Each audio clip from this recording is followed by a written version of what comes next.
Toby is a tram engine. He has car catchers and side plates and doesn't look like a steam engine at all. He has his own branch line like Toss does. In fact, it was originally Toss's branch line, but was given to Toby after Toss disobeyed the rules. But now, Toby and his faithful coach, Henrietta, puff along this line. Toby's branch line is one calm, peaceful place.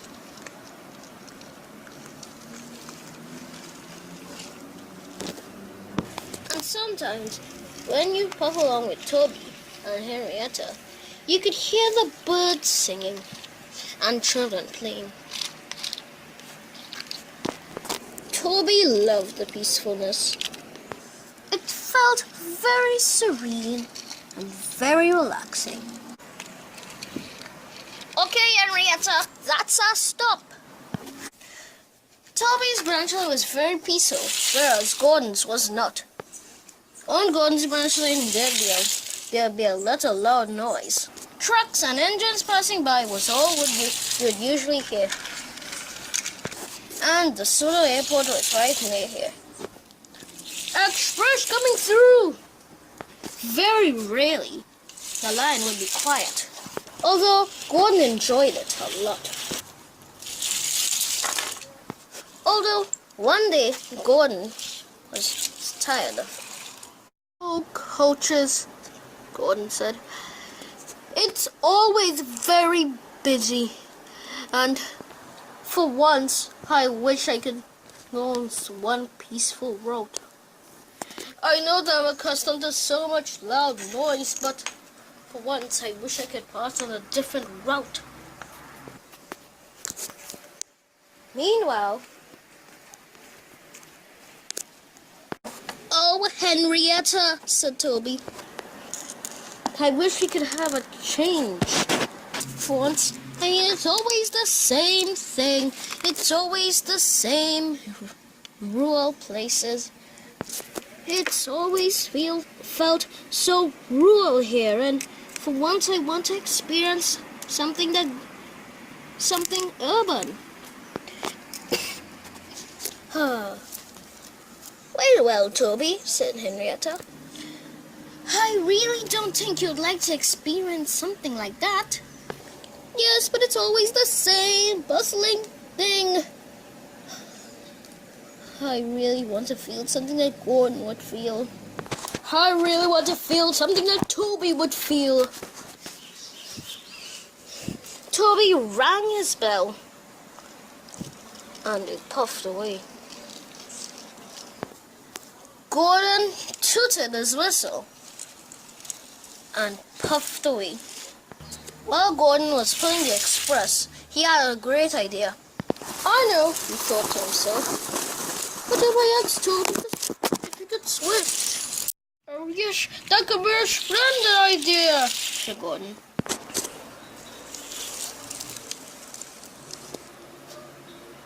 Gordon was uncoupled from his coach. He puffed away. Toby was thinking of the same thing. He also thought it was a splendid idea. When he was finished with his run, he puffed away.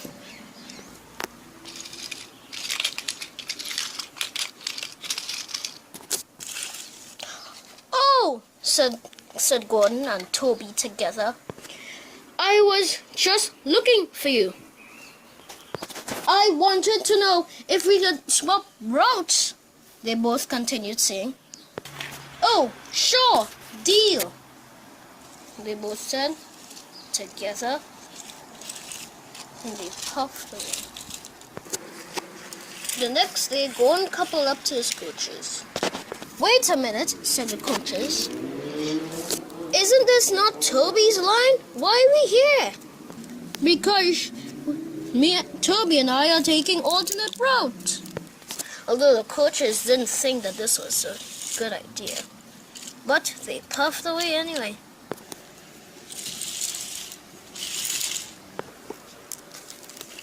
Gordon puffed happily along Toby's route. But As he puffed along the tracks, he saw children playing with a ball. Oh wow! Oh wow! Children playing with a ball, and some people relaxing. Oh no, see that much. Gordon decided to whistle to them. Beep beep! He cried. But unfortunately, Gordon whistled too loudly, and the children were very scared. They weren't accustomed to loud whistling. They would usually be accustomed to Toby's whistle. No, don't go, cried Gordon. Please, no, don't go. Oh, said Gordon.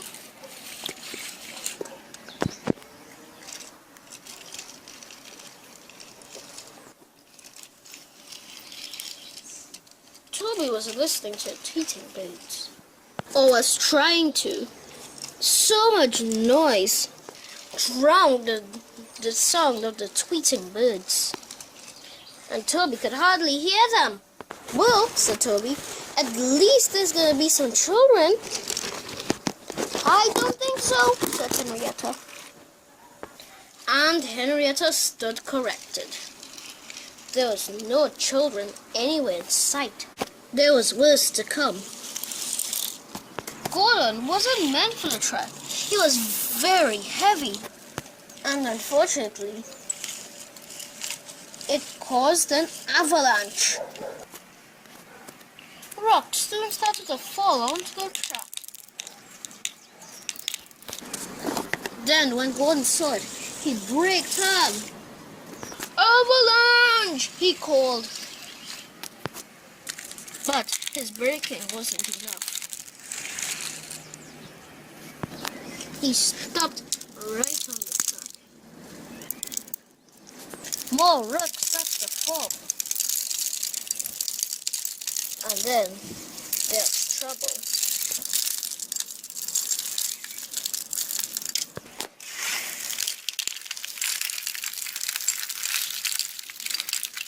Gordon was starting to get buried in rocks.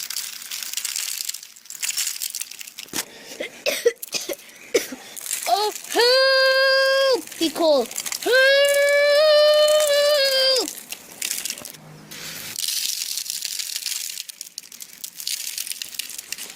The rocks even pushed over his coach.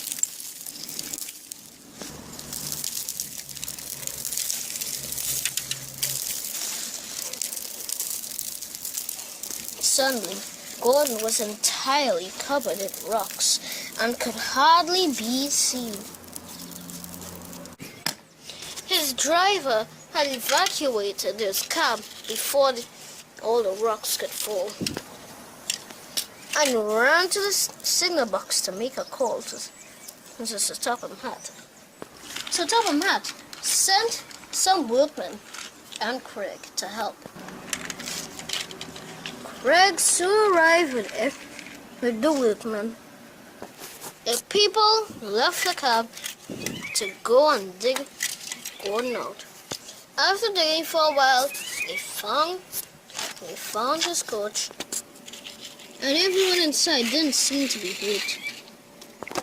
But they grumbled about what happened. And after a few hours, they dug out Gordon. Bert to the bus took Gordon's passengers, and Craig pulled Gordon out once it was safe.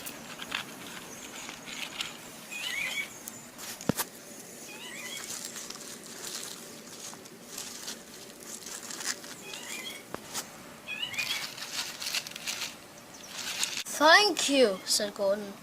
And I'll never take alternate routes again, said Gordon, and Craig pulled him to the wheels.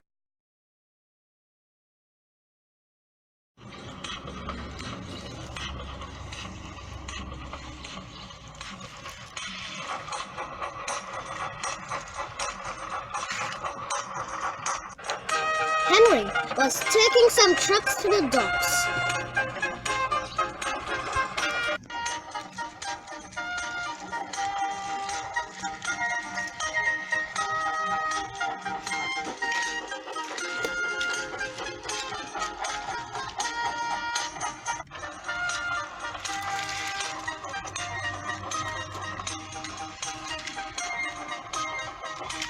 But then there's trouble.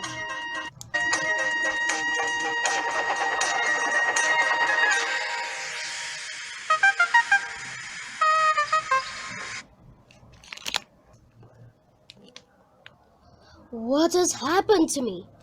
Asked Henry. Well, called the driver, you have no coal. Yeah, I think you've forgotten to fill it up. Oh no. Well, you better send for another engine at once.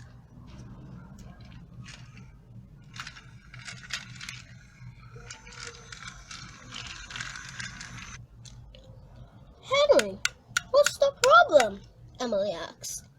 You don't stop on the tracks. Other engines can be coming behind. Henry explained what happened. Okay then, she said. I'm going before up to the back.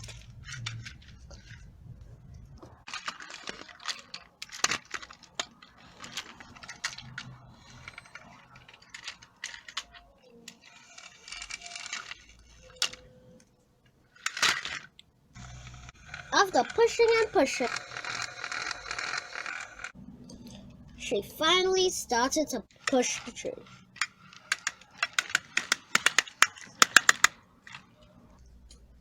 She started to build up, and she got faster and faster as she started to travel. But Gordon's Hill was really hard to climb. It took a lot of effort. And down the hill they came. Now they were moving pretty quickly. And Emily was going pretty fast at this point. Stop, Emily! Stop! I mean, there's a signal up ahead. And there was the signal. Percy was waiting. Slow down, Emily! I can't, she cried. These trucks are extremely heavy. And plus you I'm pushing. This really adds the amount of heaviness. I'm trying to brake. And when she did, the coupling snapped. Oh no, she cried.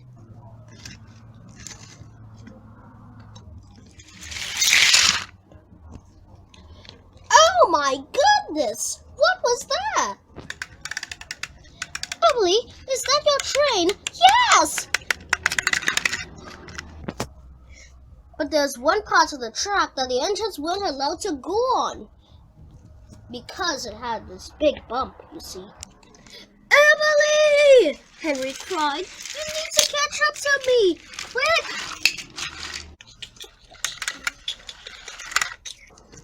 Henry tried to stop the cars and make it easier for Emily, but it was too late. Henry hit the bump. And he destroyed the shed. But some cars were uncoupled, and they hit another shed, destroying it as well. Emily was racing. She saw the bump just in time to stop.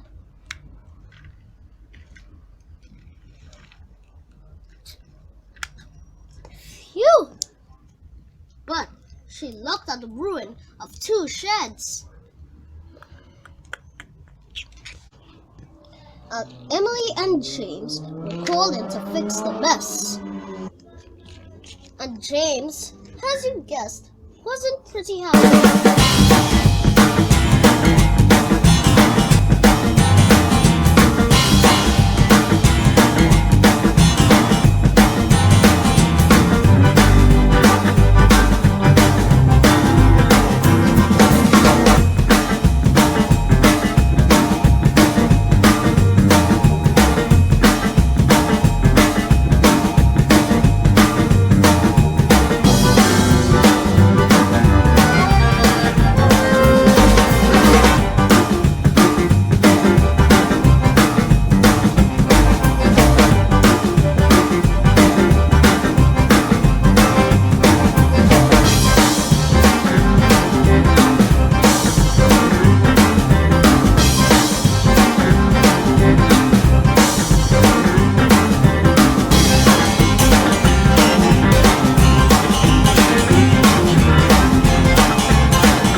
James was...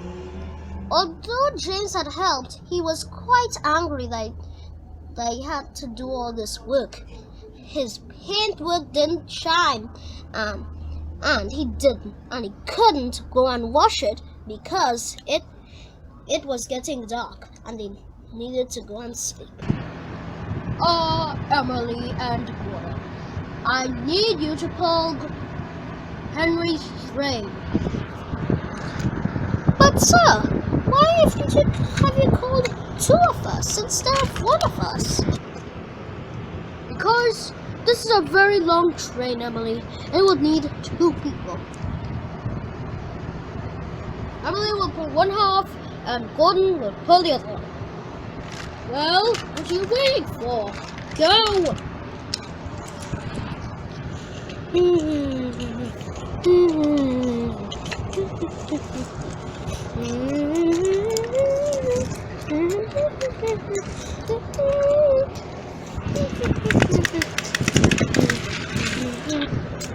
But there's a difference now. Emily and Gordon were pulling both trains at night. At night it did not seem similar to day. He could see some things with his lamp, but they looked so different, and the same went for Emily. Then both lamps went out, and they could not see. They both went a while until they realized that they were both on different tracks. Gordon had stopped. His driver exited and checked his lamp, and the same went for Emily. After a while, Emily's driver was able to get the lamp working, and Emily could see, but she realized that Gordon was nowhere to be found. Oh my! Everything still looks different when I put on my lamp. And the routes look a little bit different too. Although we went different routes, but still. I think that's this way to the docks. Gordon could not see, but just like Emily, things looked quite different. And he started to assume where the docks were too. But really and truly, he was going on a shortcut, and he was getting in front of Emily. Then Emily's light went out again, and then they could not see anything, but they were going quite fast. Oh no! Cried Emily, but they could not see anything ahead. There was Gordon. His light went out again as well, and he stopped. Then, at the last moment, Emily's light turned on, and then she realized that there was something in front of her. Oh no! Emily cried. But she was going fast and couldn't see anything. Well, she could now, but she was going pretty fast and wasn't able to stop.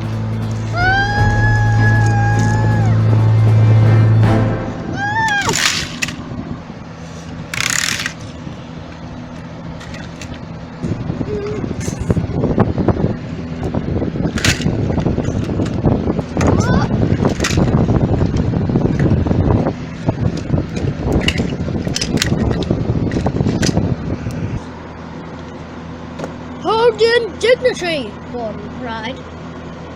What was that? His driver got up to the lamp to see what it was.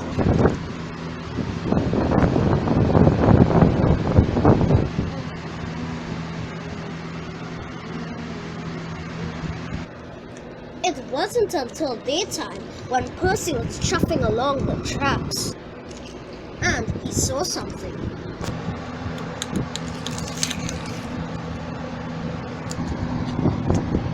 Oh dear, Percy asked. What has happened here? Emily explained the entire story. Don't worry, said Percy. I'll get help. This time, Percy and Henry came back to help. Wait! fixed, Henry? I thought that you were going to be. Apparently, it wasn't as severe as I thought it was. And it didn't take that long. Anyway, let me help.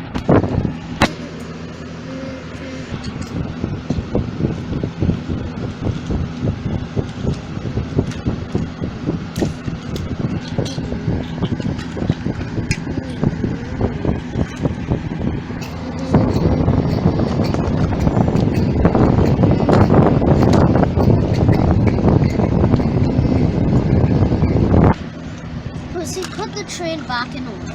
With the help of Henry, the train was ready. Henry puffed to run the docks. Oh, I cannot be late. I cannot be late. Henry tried to be on time, but the results weren't looking good. Henry was heading right towards the intersection, but that was where Rosie was passing. Henry! Stop! Stop! Rosie! Rosie tried to go quickly. Ah! Ah! Whoa! Whoa! Whoa! Ah, Henry, I was expecting you.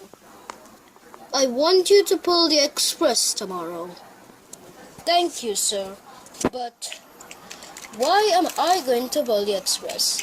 Isn't that usually Gordon's job? Yes, but Gordon had an accident and he can't pull the express tomorrow. I sent him to the work so he can be repaired.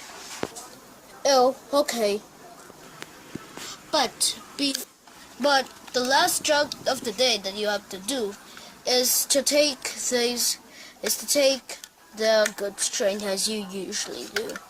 Finally, from goods train to Gordon's job. I'm loving it so much. Oh, pulling the express is such a fun job. I love it so much.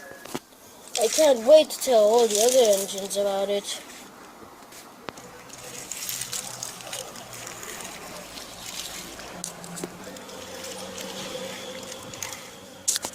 Oh, hi, James.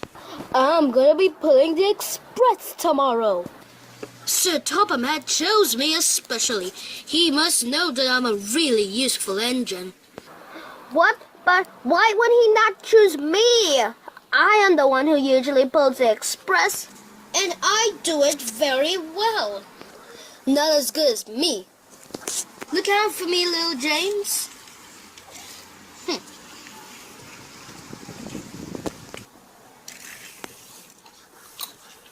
Oh, hi, Percy.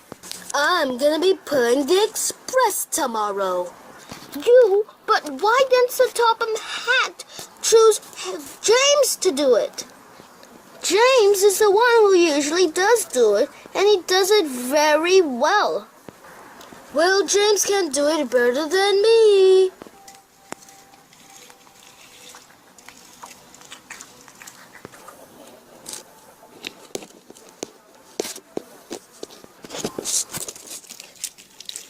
Oh, Thomas!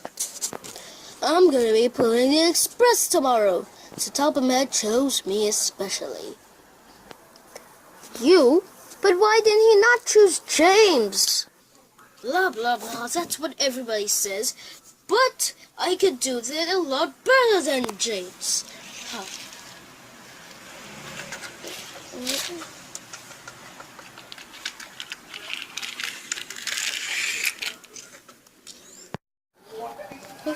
Hey, where am I?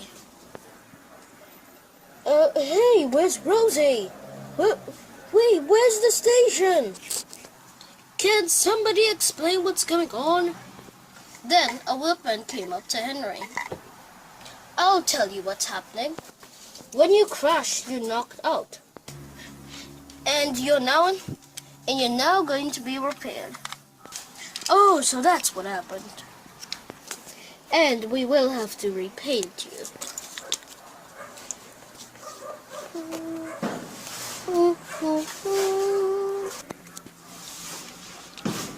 took a lot of time for the man to repair him.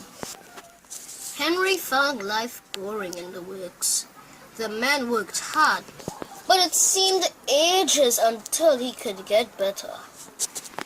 But at last, however, when Henry was able to pass all the tests, the man decided to repaint him. Henry looked at the tin of paint and was in disgust when he saw it. Red paint? Red paint?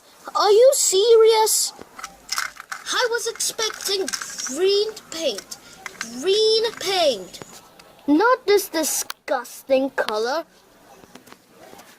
After Henry was painted over, the workman started to talk. You look handsome, Henry.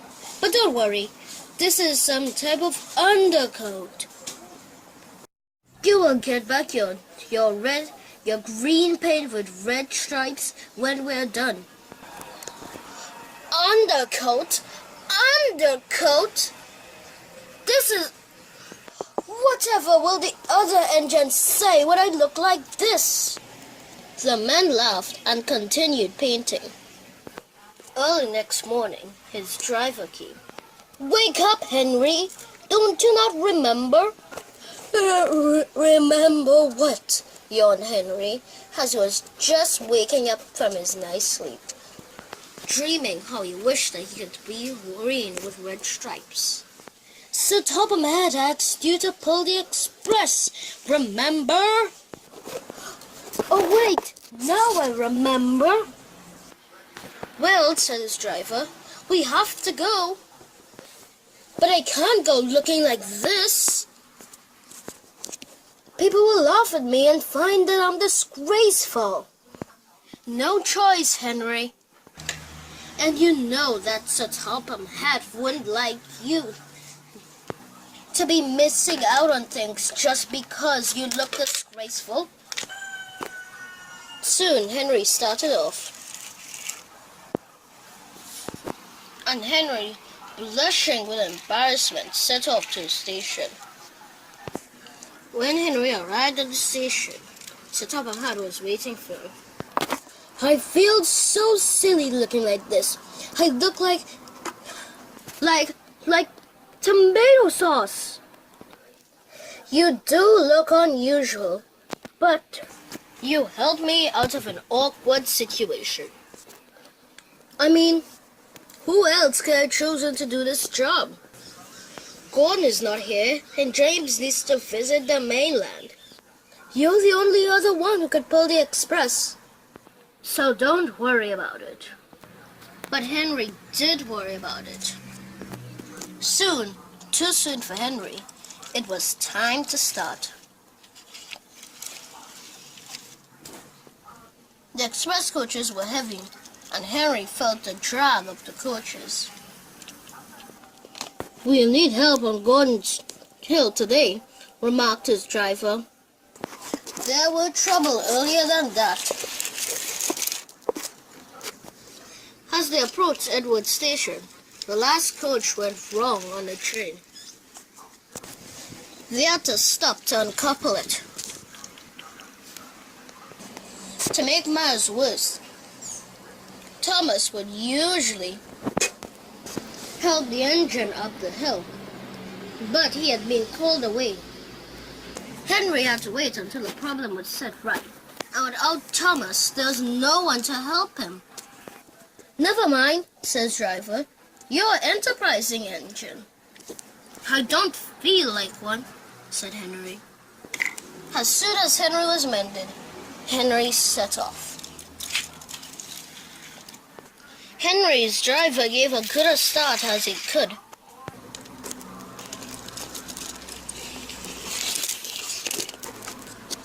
Just then, Rosie was coming up the line. Oh, hi, James. I never knew that you had a green tender. Henry was very cross. Red fumed up his cheeks. It's Henry, he said. Oh, well, you sure look ridiculous.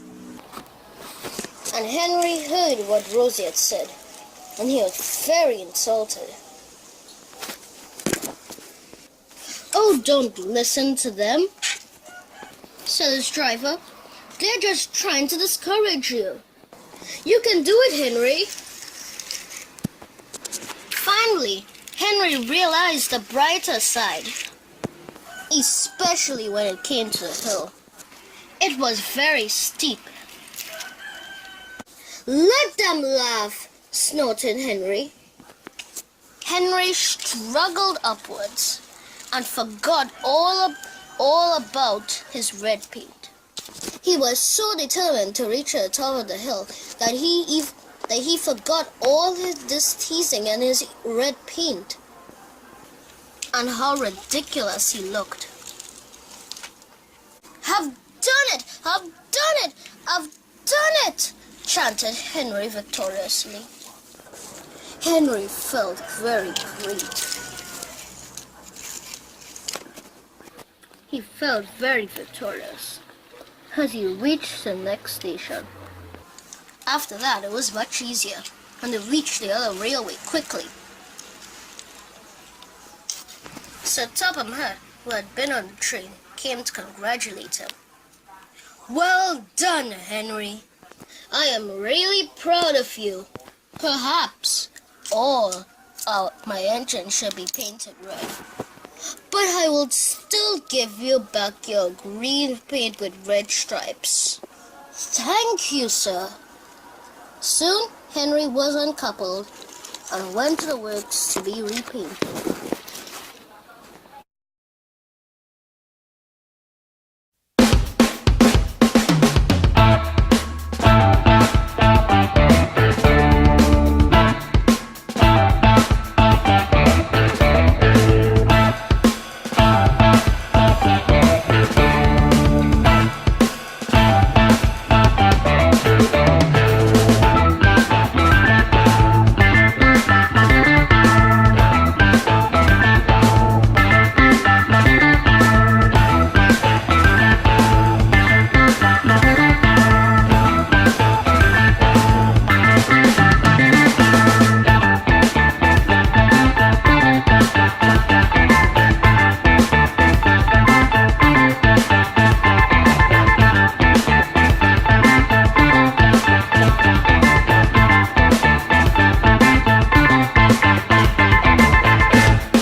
On the island of Sulu, signals are very important.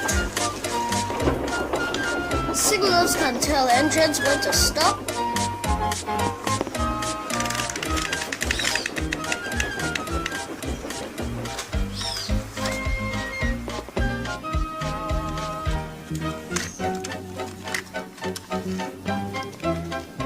and when to go.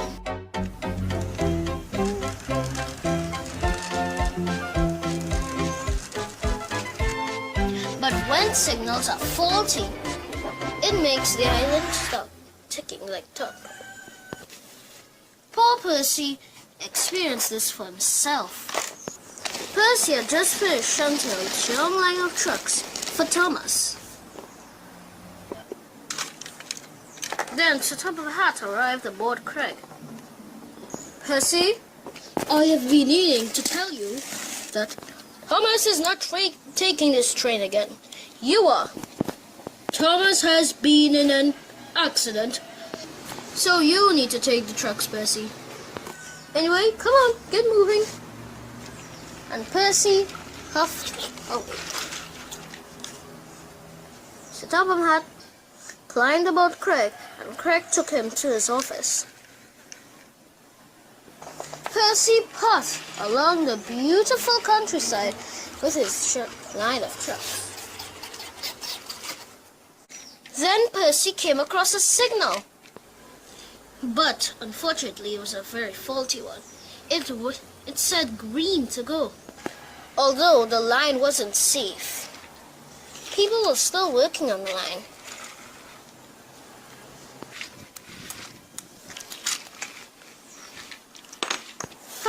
fantastic, said Percy. The signal is green. Green signals, I love them. You see, the truck went left to Goo Lagoon Lake. It was originally a bridge, but then it collapsed. And some workmen was still working on it. But unfortunately, it wasn't him. The truck couldn't take Percy's weight. Percy soon reached the lake, but he didn't know what he was in for. When the workmen saw the trucks coming towards him, they ran away. As the trucks came onto the siding couldn't take its weight, and the truck, along with the car, fell into the water. Percy heard something fall, but wasn't really concerned. Then he saw the workmen waving their arms and shouting something. I wonder what they were saying, said Percy. Then it happened. One by one, the cars fell right into the Goo Lagoon Lake. And it was too late for Percy to realize, and he fell right into it too.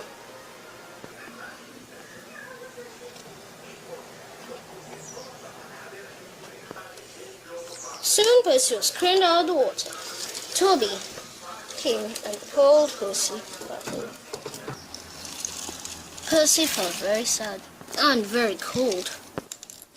Oh, Toby, you wouldn't believe how terrible that water was. It was very, very dirty, and I feel so sticky and dirty right now. Don't worry, said Toby.